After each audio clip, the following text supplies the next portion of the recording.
안녕하세요. 저는 서울아동청소년 상담센터 소장 이영민입니다.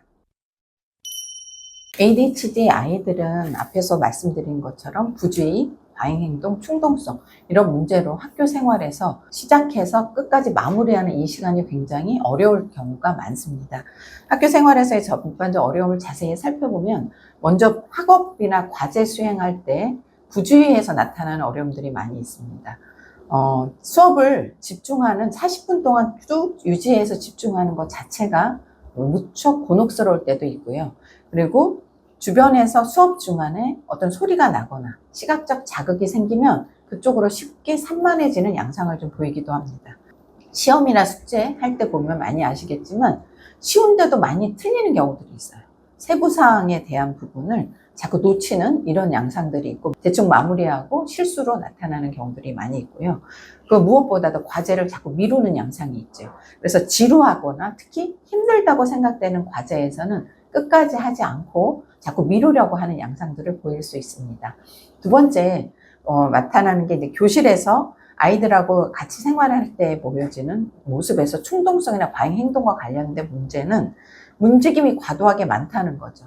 저희는 어느 자리에 앉아서 바르게 앉아 있는 게 가능하지만 이들은 몸을 가만히 두는 것이 힘듭니다. 정지 자세가 굉장히 힘들고 끊임없이 몸을 움직이려고 해요.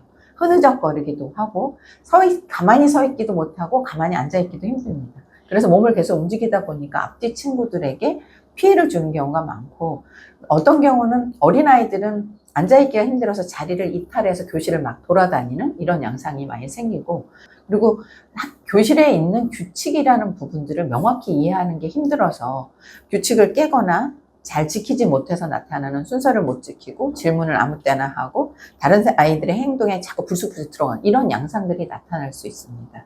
그리고 말이 지나치게 많고 막 자기가 하고 싶은 말 멈추지 않다 보니까 주변 친구들이 너무 시끄럽다 이렇게 이야기하는 아이들도 있고, 너무 사람을 좋아하는 나머지 사람들에게 너무 다가가려고 해서 신체적 접촉이 많아서 그런 부분으로 자기 경계를 몰라서 침범한다 이렇게 이야기하는 아이들 경우도 종종 있습니다. 또래 관계와 사회성에서의 어려움은 잦은 갈등들이 생기는데 하고 싶은 말 참지 못하고 하기 때문에 칭찬도 하지만 부정적인 말도 쉽게 해서 그거로 인해 쉽게 갈등이 생기고, 이들은 공격적 욕구로 한 게 아니라 충동성으로 했는데 남들은 이 아이를 공격적인 아이로 보면서 그걸 문제시해서 상처를 받는 경우도 꽤 있습니다. 친구들 사이에서 이 지나친 충동적 과잉 행동 때문에 오히려 소외되거나 고립되는 경우도 많이 있습니다. 학교에서 잘 지내기 위해서, 돕기 위해서는 제일 먼저 생각하셔야 될 거는 아이의 이런 양상을 학교 선생님하고 충분히 잘 의논하셔야 된다는 거예요. 그래서 아이가 갖고 있는 진단이나 현재 모습 상태, 약물 복용 상태, 상담 여부 이런 부분을 충분히 알려서 같이 소통하면서 협업하려고 하시는 것이 좋고요. 그리고 교실에서 환경적 조성을 해달라고 요청을 해주셔야 돼요. 즉 다시 말해 이 아이가 쉽게 산만해질 수 있는 자리에는 배치하지 않도록, 즉 문 앞이나 자리 맨 뒤 이런 데는 아이를 오히려 산만하게 일으키고 교실에도 규칙을 더 깰 수 있는 상황들을 더 많이 유발하기 때문에 선생님이 이 아이를 통제할 수 있는 가까운 위치, 교탁 바로 앞에 보통 이런 식으로 배치해 주기를 당부하기도 합니다. 그리고 많은 규칙들이 있는데 그 ADHD 아이들은 그 규칙을 한꺼번에 이해할 수가 없어요. 그래서 명확한 규칙을 하나씩 잘 설명해서 아이들에게 알려주고 따르도록, 그리고 잘 따랐을 때 짧고 명확하게 잘 제시해서 따랐을 때 즉각적인 보상을 주시고 칭찬을 해주시고 이런 모습들이 중요하다. 이렇게 선생님과 그런 이야기를 잘 하셨으면 좋겠습니다. 자, 집에서는 부모님들이 어떻게 도와주셔야 되냐? 제일 먼저 중요한 것은 가정에도 규칙이 있어야 돼요. 가정 내에 구조화된 환경이 필요합니다. 그래서 아이들에게 하루의 루틴이 어떻게 진행되는지 명확하게 알려주고, 그런 부분들을 잘 기억하기 힘들다면 시각적으로 어떤 표를 만들거나 그림으로 제시해서 그때그때 해야 될 것을 따라서 할 수 있도록 안내가 반드시 필요하다 이 말씀 드리고요. 그리고 숙제나 이런 거를 할 때는 공부하는 장소가 깨끗하게 되어야 돼요. 환경에 따라 이 아이들은 쉽게 산만해지기 때문에 공부하는 장소, 시간 이런 부분을 별도로 마련하시고 조용하고 깨끗하고 자극이 없는 환경을 만들어 주시고, 공부를 시작하실 때는 시간을 너무나 길게 잡지 말아 달라, 이렇게 부탁을 드립니다. 마지막으로 부모님께 당부드리는 건, 이 아이들은 어릴 때부터 부모님들이나 주변 어른들에게 많이 꾸지람을 많이 듣고 자랐어요.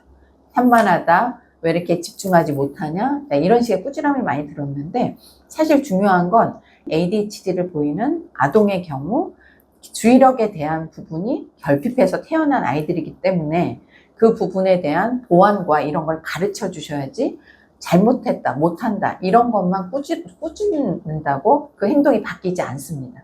그래서 가급적이면 아이들에게 집중이라는 건 어떻게 하는지, 공부할 때의 집중, 일상생활에서요, 참고 가만히 기다려야 되는 거, 이런 부분들을 신뢰를 들어주시고 부모님이 직접 보여주시고 그 행동으로 잘 따랐을 때 칭찬해 주시고 그리고 강화해 주시고, 이런 부분들이 차곡차곡 쌓이도록 하시는 것이 중요합니다. ADHD 아이들은 정상 지능을 갖고 있는 경우들이 많이 있기 때문에 그 아이들이 집중력은 떨어지지만 자기가 좋아하는 활동에서는 엄청나게 집중력을 또 보이는 경우들이 있어요. 싫어하고 지루한 과목, 하기 싫은 것을 자꾸 안 하려 하고 미루려는 데 비해서 좋아하는 건 굉장히 집중을 하는 경우들이 많이 있기 때문에 좋아하는 부분들을 잘 강화시켜서 그 부분의 실력을 늘려가도록 도와주시고, 그거에서 성취 경험을 갖도록 하는 거 필요하고요. 아이에게 칭찬해주고 매사에 집중하려고 노력, 특히 하기 싫은 거, 지겨운 거를 참고 할 때는 많은 격려가 필요합니다. 격려해 주시고, 이 아이들이 갖고 있는 과잉 행동을 좀 줄여가고 싶다라고 할 때 저희들이 많이 추천하는 게 운동입니다.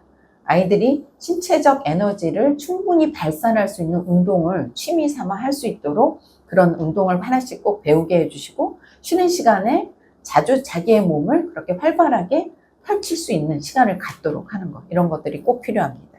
그래서 ADHD 아이들의 이런 문제는 일순간 마법처럼 어떤 약에 의해서 한 번에 해결되는 것은 없습니다. 그리고 완벽한 치료는 없다, 이렇게 이야기를 하거든요.